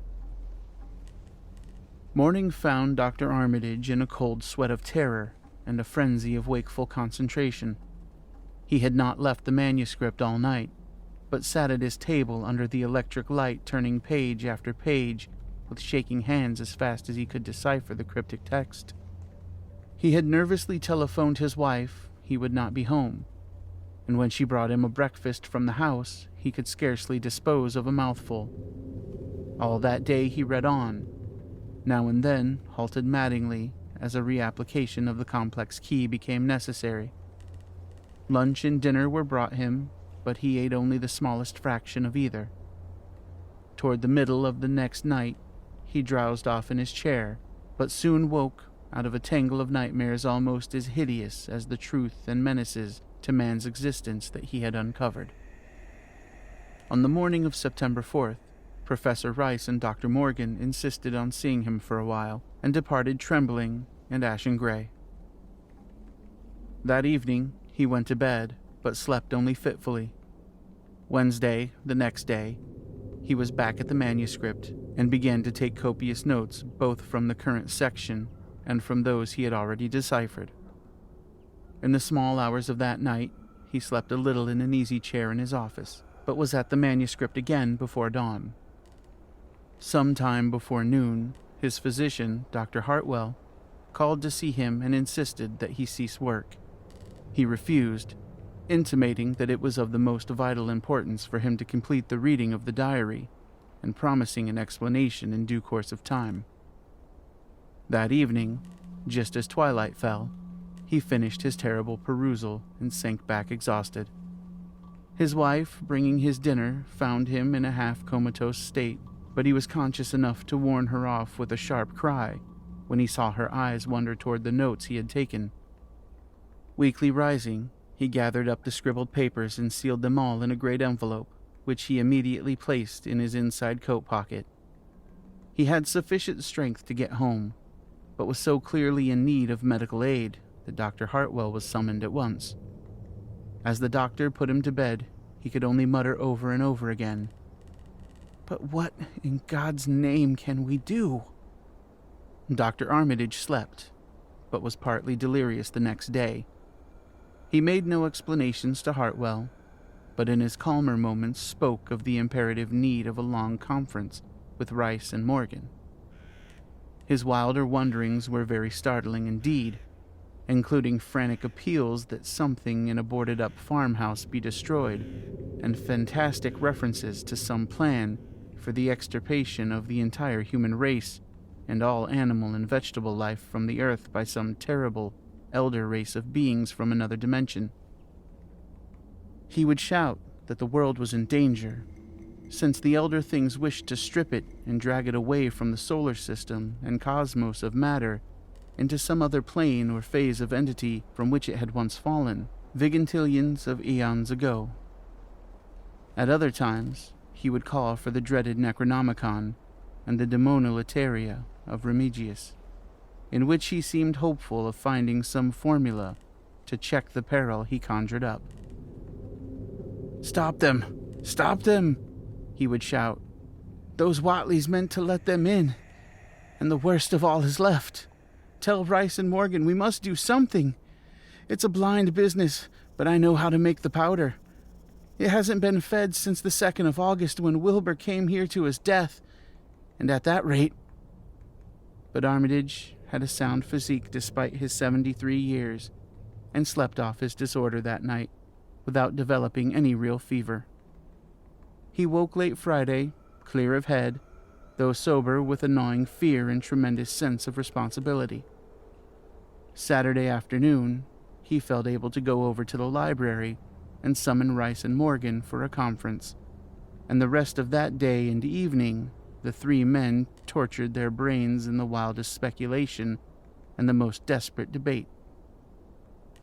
Strange and terrible books were drawn voluminously from the stacked shelves and from secure places of storage, and diagrams and formulae were copied with feverish haste and in bewildering abundance.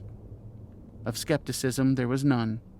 All three had seen the body of Wilbur Watley as it lay on the floor in a room of that very building, and after that, not one of them could feel even slightly inclined to treat the diary as a madman's raving. Opinions were divided as to notifying the Massachusetts State Police, and the negative finally won. There were things involved which simply could not be believed by those who had not seen a sample, as indeed was made clear during certain subsequent investigations. Late at night, the conference disbanded without having developed a definite plan, but all day Sunday, Armitage was busy comparing formulae and mixing chemicals obtained from the college laboratory. The more he reflected on the hellish diary, the more he was inclined to doubt the efficacy of any material agent in stamping out the entity which Wilbur Watley had left behind him. The earth-threatening entity which, unknown to him, was to burst forth in a few hours and become the memorable Dunwich horror. Monday was a repetition of Sunday with Dr. Armitage, for the task in hand required an infinity of research and experiment. Further consultations of the monstrous diary brought about various changes of plan, and he knew that even in the end, a large amount of uncertainty must remain. By Tuesday, he had a definite line of action mapped out, and believed he would try a trip to Dunwich within a week. Then on Wednesday, the great shock came. Tucked obscurely away in a corner of the Arkham Advisor was a facetious little item from the Associated Press, telling what a record-breaking monster the bootleg whiskey of Dunwich had raised up. Armitage, half stunned, could only telephone for Rice and Morgan. Far into the night they discussed, and the next day was a whirlwind of preparation on the part of them all. Armitage knew he would be meddling with terrible powers, yet saw that there was no other way to annul the deeper and more malign meddling which others had done before him. 9. Friday morning, Armitage, Rice, and Morgan sat out by motor for Dunwich, arriving at the village about 1 in the afternoon. The day was pleasant, but even in the brightest sunlight, a kind of quiet dread and portent seemed to hover about the strangely domed hills and the deep, shadowy ravines of the stricken region. Now and then on some mountaintop, a gaunt circle of stones could be glimpsed against the sky. From the air of hushed fright at Osborne's store, they knew something hideous had happened, and soon learned of the annihilation of the Elmer Fry house and family. Throughout that afternoon, they rode around Dunwich, questioning the natives concerning all that had occurred, and seeing for themselves with rising pains of horror the dear Fry ruins with their lingering traces of the tarry stickiness, the blasphemous tracks in the Fry yard, the wounded Seth Bishop cattle, and the enormous swaths of disturbed vegetation in various places. The trail up and down Sentinel Hill seemed to Armitage of almost cataclysmic significance, and he looked long at the sinister altar-like stone of the summit. At length the visitors, apprised of a party of state police which had come from Aylesbury that morning in response to the first telephone report of the Fry tragedy, decided to seek out the officers and compare notes as far as practicable. This, however, they found more easily planned than performed, since no sign of the party could be found in any direction. There had been 5 of them in a car, but now the car stood empty near the ruins in the Fry yard. The natives, all of whom had talked with the policeman, seemed at first as perplexed as Armitage and his companions. Then old Sam Hutchins thought of something and turned pale, nudging Fred Farr and pointing to the dank, deep hollow that yawned close by. "God," he gasped. "I telled 'em not to go down into the glen, and I never thought nobody'd do it with them tracks and that smell and the whippoorwills a-screeching down there in the dark of noonday." A cold shudder ran through the natives and visitors alike, and every ear seemed strained in a kind of instinctive, unconscious listening. Armitage, now that he had actually come upon the horror and its monstrous work, trembled with the responsibility he felt to be his. Night would soon fall, and it was then that the mountainous blasphemy lumbered upon its eldritch course. Negotium perambulans in tenebris. The old librarian rehearsed the formula he had memorized, and clutched the paper containing the alternative one he had not memorized. He saw that his electric flashlight was in working order. Rice, beside him, took from a valise a metal sprayer of the sort used in combating insects, while Morgan uncased the big game rifle on which he relied despite his colleagues' warnings that no material weapon would be of help. Armitage, having read the hideous diary, knew painfully well what kind of manifestation to expect. He did not add to the fright of the Dunwich people by giving any hints or clues. He hoped that it might be conquered without any revelation to the world of the monstrous thing it had escaped.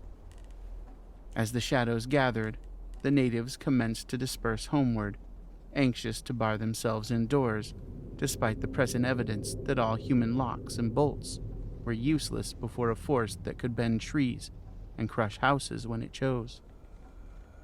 They shook their heads at the visitors' plan to stand guard at the Fry ruins near the glen, and as they left, had little expectancy of ever seeing the watchers again. There were rumblings under the hills that night, and the whippoorwills piped threateningly. Once in a while, a wind sweeping up out of Cold Spring Glen would bring a touch of ineffable fetor to the heavy night air. Such a fetor as all 3 of the watchers had smelled once before, when they stood above a dying thing that had passed for 15 years and a half as a human being. But the looked-for terror did not appear. Whatever was down there in the glen was biding its time, and Armitage told his colleagues it would be suicidal to try to attack it in the dark. Morning came wanly, and the night sounds ceased. It was a gray, bleak day, with now and then a drizzle of rain, and heavier and heavier clouds seemed to be piling themselves up beyond the hills to the northwest. The men from Arkham were undecided what to do. Seeking shelter from the increasing rainfall beneath one of the few undestroyed Fry outbuildings, they debated the wisdom of waiting or of taking the aggressive and going down into the glen in quest of their nameless monstrous quarry. The downpour waxed in heaviness, and distant peals of thunder sounded from far horizons. Sheet lightning shimmered, and then a forky bolt flashed near at hand, as if descending into the accursed glen itself. The sky grew very dark, and the watchers hoped that the storm would prove a short, sharp one followed by clear weather. It was still gruesomely dark when, not much over an hour later, a confused babble of voices sounded down the road. Another moment brought to view a frightened group of more than a dozen men, running, shouting, and even whimpering hysterically. Some in the lead began sobbing out words, and the Arkham men started violently when those words developed a coherent form. "Oh my God! My God!" the voice choked out. "It's a-going again, and this time by day. It's out and a-moving this very minute, and only the Lord knows when it'll be on us all." The speaker panted into silence, but another took up his message. "Nigh on an hour ago, Zeb Watley here heard the phone a-ringing, and it was Miss Corey, George's wife, that lives down by the junction. She says the hired boy Luther was out driving in the cows from the storm after the big bolt when he sees all the trees a-bending at the mouth of the glen opposite side to this, and smelt the same awful smell like he smelt when he found the big tracks last Monday morning.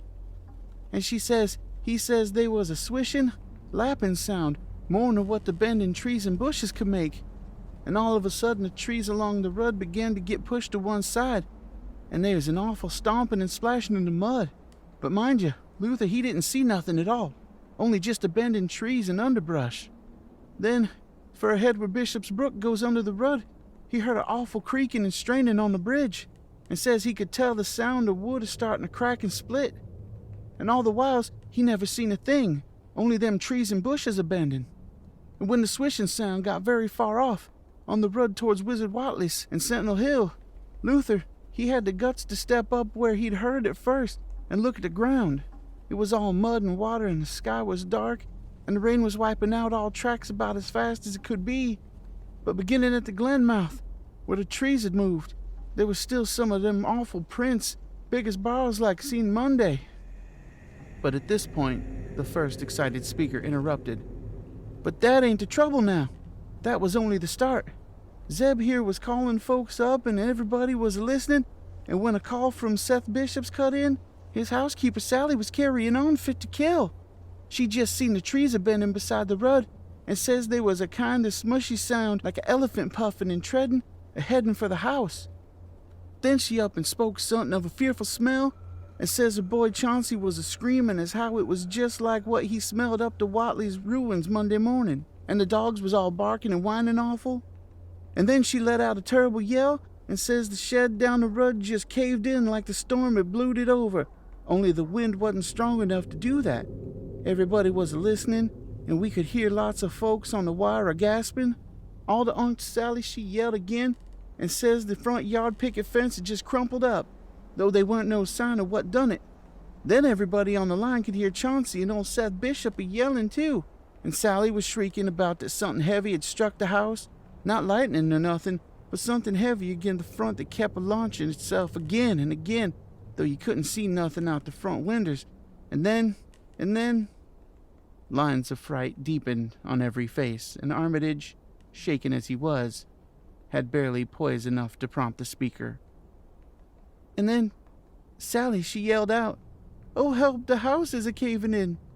And on the wire we could hear a terrible crashing, and a whole flock of screaming, just like when Elmer Fry's place was took, only worse."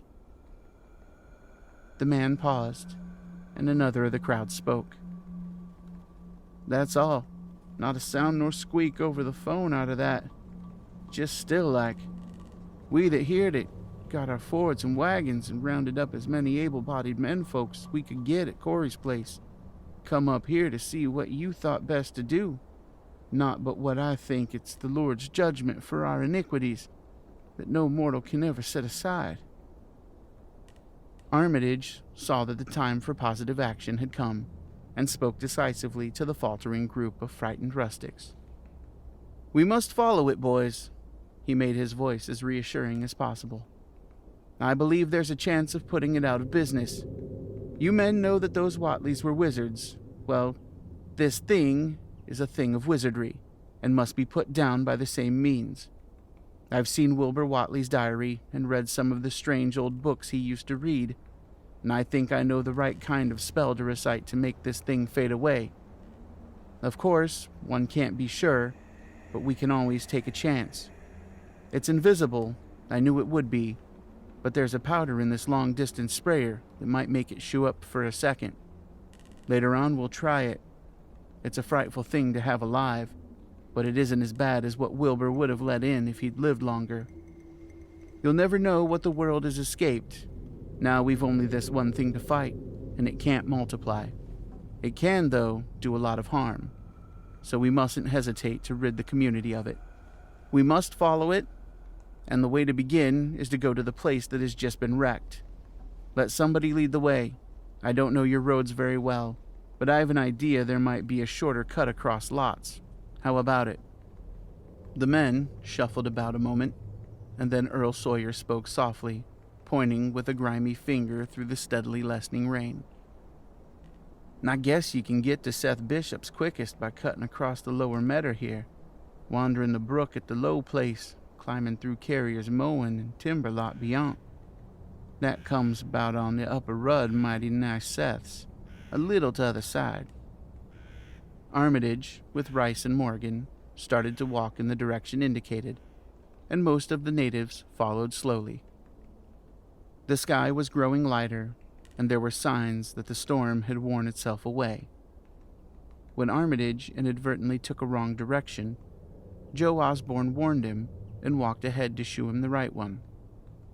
Courage and confidence were mounting, though the twilight of the almost perpendicular wooded hill which lay toward the end of their short cut, and among whose fantastic ancient trees they had to scramble as if up a ladder, put these qualities to a severe test. At length, they emerged on a muddy road to find the sun coming out. They were a little beyond the Seth Bishop place, but bent trees and hideously unmistakable tracks shewed what had passed by. Only a few moments were consumed in surveying the ruins just around the bend. It was the Fry incident all over again, and nothing dead or living was found in either of the collapsed shells, which had been the Bishop house and barn. No one cared to remain there amidst the stench and tarry stickiness, but all turned instinctively to the line of horrid prints leading on toward the wrecked Whateley farmhouse and the altar-crowned slopes of Sentinel Hill. As the men passed the site of Wilbur Watley's abode, they shuddered visibly, and seemed again to mix hesitancy with their zeal. It was no joke tracking down something as big as a house that one could not see, but they had all the vicious malevolence of a demon. Opposite the base of Sentinel Hill, the tracks left the road, and there was a fresh bending and matting visible along the broad swath, marking the monster's former route to and from the summit. Armitage produced a pocket telescope of considerable power and scanned the steep green side of the hill. Then he handed the instrument to Morgan, whose sight was keener. After a moment of gazing, Morgan cried out sharply, passing the glass to Earl Sawyer and indicating a certain spot on the slope with his finger. Sawyer, as clumsy as most non-users of optical devices are, fumbled a while, but eventually focused the lenses with Armitage's aid. When he did so, his cry was less restrained than Morgan's had been. "God almighty, the grass and bushes is a-moving. It's a-going up, slow-like, creeping up to the top this minute. Heaven only knows what for." Then the germ of panic seemed to spread among the speakers. It was one thing to chase the nameless entity, but quite another to find it. Spells might be all right, but suppose they weren't? Voices began questioning Armitage about what he knew of the thing, and no reply seemed quite to satisfy. Everyone seemed to feel himself in close proximity to phases of nature and of being utterly forbidden and wholly outside the sane experience of mankind.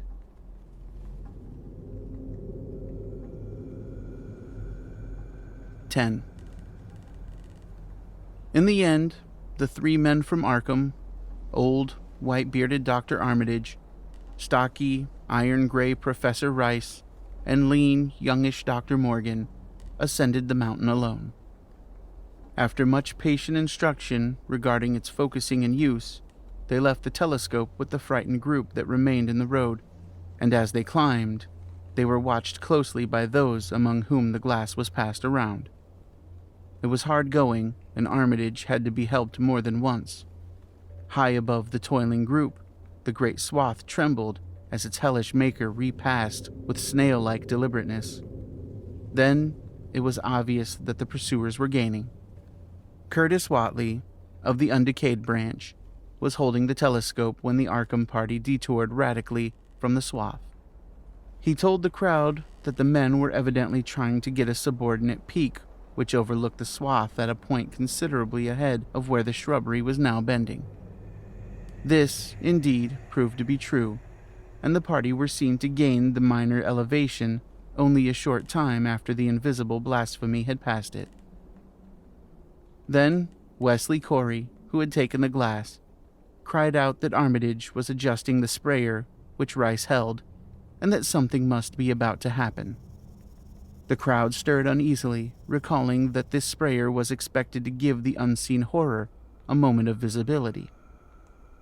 2 or 3 men shut their eyes, but Curtis Watley snatched back the telescope and strained his vision to the utmost. He saw that Rice, from the party's point of vantage above and behind the entity, had an excellent chance of spreading the potent powder with marvelous effect. Those without the telescopes saw only an instant's flash of a gray cloud, a cloud about the size of a moderately large building near the top of the mountain. Curtis, who had held the instrument, dropped it with a piercing shriek into the ankle-deep mud of the road. He reeled and would have crumpled to the ground had not 2 or 3 others seized and steadied him. All he could do was moan half inaudibly. Oh, great God! That... There was a pandemonium of questioning, and only Henry Wheeler thought to rescue the fallen telescope and wipe it clean of mud. Curtis was past all coherence, and even isolated replies were almost too much for him. Bigger'n a barn, all made of squirming ropes. Whole thing sort of shaped like a hen's egg, bigger'n anything.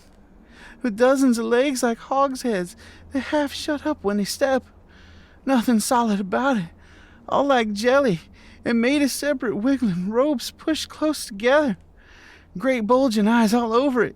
10 or 20 mouths or trunks are sticking out all along the sides, as big as stovepipes, and all a tossing and opening and shutting, all gray with kind of blue and purple rings. And God in heaven, a half face on top.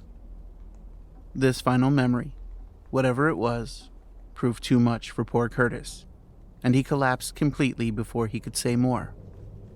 Fred Farr and Will Hutchins carried him to the roadside and laid him on the damp grass. Henry Wheeler, trembling, turned the rescued telescope on the mountain to see what he might. Through the lens were discernible 3 tiny figures, apparently running toward the summit as fast as the steep incline allowed. Only these, nothing more. Then everyone noticed a strangely unseasonable noise in the deep valley behind, and even in the underbrush of Sentinel Hill itself. It was the piping of unnumbered whippoorwills, and in their shrill chorus there seemed to lurk a note of tense and evil expectancy. Earl Sawyer now took the telescope and reported the 3 figures as standing on the topmost ridge, virtually level with the altar stone, but at a considerable distance from it. One figure, he said, seemed to be raising its hands above its head at rhythmic intervals. And as Sawyer mentioned the circumstance, the crowd seemed to hear a faint, half-musical sound from the distance, as if a loud chant were accompanying the gestures. The weird silhouette on that remote peak must have been a spectacle of infinite grotesqueness and impressiveness, but no observer was in the mood for aesthetic appreciation. "I guess he's saying the spell," whispered Wheeler as he snatched back the telescope. The whippoorwills were piping wildly, and in a singularly curious, irregular rhythm quite unlike that of the visible ritual. Suddenly, the sunshine seemed to lessen without the intervention of any discernible cloud.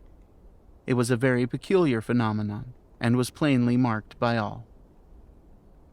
A rumbling sound seemed brewing beneath the hills, mixed strangely with a concordant rumbling which clearly came from the sky. Lightning flashed aloft, and the wondering crowd looked in vain for the portents of a storm. The chanting of the men from Arkham now became unmistakable, and Wheeler saw through the glass that they were all raising their arms in the rhythmic incantation.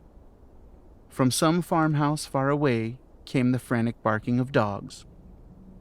The change in the quality of the daylight increased, and the crowd gazed about the horizon in wonder. A purplish darkness, born of nothing more than a spectral deepening of the sky's blue, pressed down upon the rumbling hills. Then the lightning flashed again, somewhat brighter than before, and the crowd fancied that it had shewed a certain mistiness around the altar stone on the distant height. No one, however, had been using the telescope at that instant. The whippoorwills continued their irregular pulsation, and the men of Dunwich braced themselves tensely against some imponderable menace with which the atmosphere seemed supercharged. Without warning came those deep, cracked, raucous vocal sounds which will never leave the memory of the stricken group who heard them. Not from any human throat were they born, for the organs of men can yield no such acoustic perversions.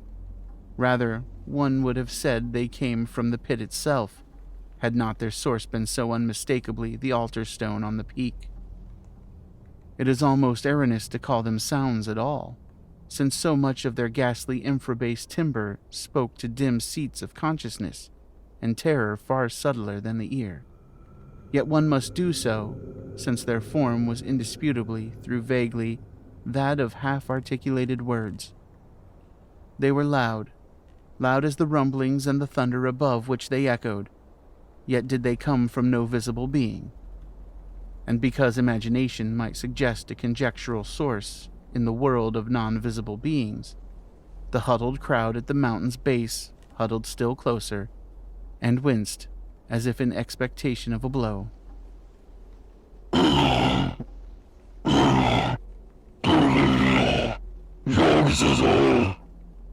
Rang the hideous croaking out of space.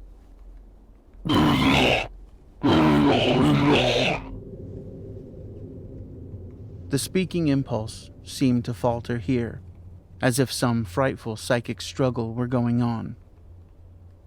Henry Wheeler strained his eye at the telescope, but saw only the 3 grotesquely silhouetted human figures on the peak, all moving their arms furiously in strange gestures as their incantation drew near its culmination. From what black wells of acheronic fear or feeling, from what unplumbed gulfs of extracosmic consciousness or obscure, long-latent heredity were those half-articulate thunder-croakings drawn? Presently, they began to gather renewed force and coherence as they grew in stark, utter, ultimate frenzy. Help!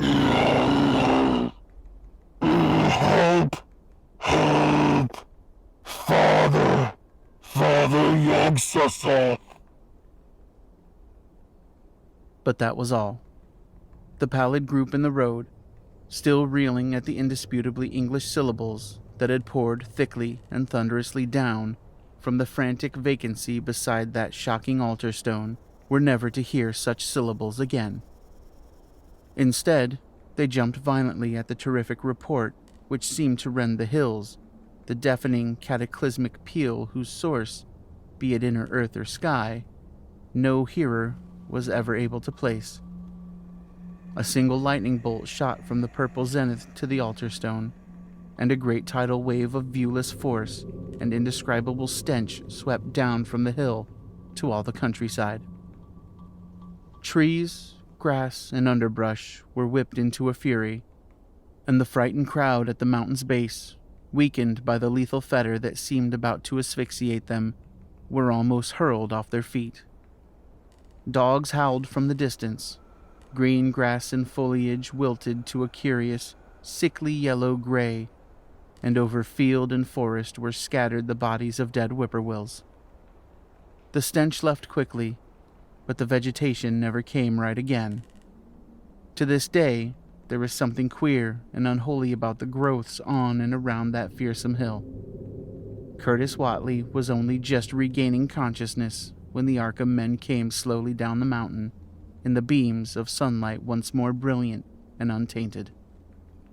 They were grave and quiet, and seemed shaken by memories and reflections even more terrible than those which had reduced the group of natives to a state of cowed quivering.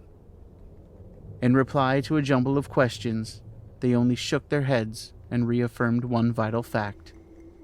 "The thing has gone forever," Armitage said. "It has been split up into what it was originally made of, and can never exist again. It was an impossibility in a normal world. Only the least fraction was really matter, and in any sense we know. It was like its father, and most of it has gone back to him in some vague realm or dimension outside of our material universe. Some vague abyss out of which only the most accursed rites of human blasphemy could ever have called him for a moment on the hills." There was a brief silence, and in that pause the scattered senses of poor Curtis Watley began to knit back into a sort of continuity, so that he put his hands to his head with a moan. Memory seemed to pick itself up where it had left off, and the horror of the sight that had prostrated him burst in upon him again. Oh my God, that half face on top of it, that face with the red eyes and crinkly albino hair and no chin like the Whateleys. It was an octopus, centipede, spider kind of thing, but there was a half-shaped man's face on top of it, and it looked like Wizard Watley, only was yards and yards across." He paused, exhausted, as the whole group of natives stared in bewilderment, not quite crystallized into fresh terror. Only old Zebulon Watley, who wonderingly remembered ancient things, but who had been silent heretofore, spoke aloud. 15 year gone," he rambled. "I hear old Watley say as how some day we'd hear a child of Lavinia's a-calling its father name on top of Sentinel Hill." But Joe Osborne interrupted him to question the Arkham men anew. What was it anyhow? And however did Wizard Watley call it about the air to come from? Armitage chose his words very carefully. It was mostly a kind of force that doesn't belong in our part of space. A kind of force that acts and grows and shapes itself by other laws than those of our sort of nature. We have no business calling in such things from outside, and only very wicked people and very wicked cults ever try to. There was some of it in Wilbur Watley himself, enough to make a devil and a precocious monster of him, and to make his passing out a pretty terrible sight. I'm going to burn his accursed diary, and if you men are wise, you'll dynamite that altar stone up there, and pull down the rings of standing stones on the other hills. Things like that brought down the beings those Whateleys were so fond of, the beings they were going to let in tangibly to wipe out the human race and drag the earth off to some nameless place for some nameless purpose. But as to this thing we've just sent back, the Whateleys raised it for a terrible part in the doings that were to come. It grew fast and big from the same reason that Wilbur grew fast and big, but it beat him because it had a greater share of the outsideness in it. You needn't ask how Wilbur called it out of the air. He didn't call it out. It was his twin brother, but it looked more like the father than he did.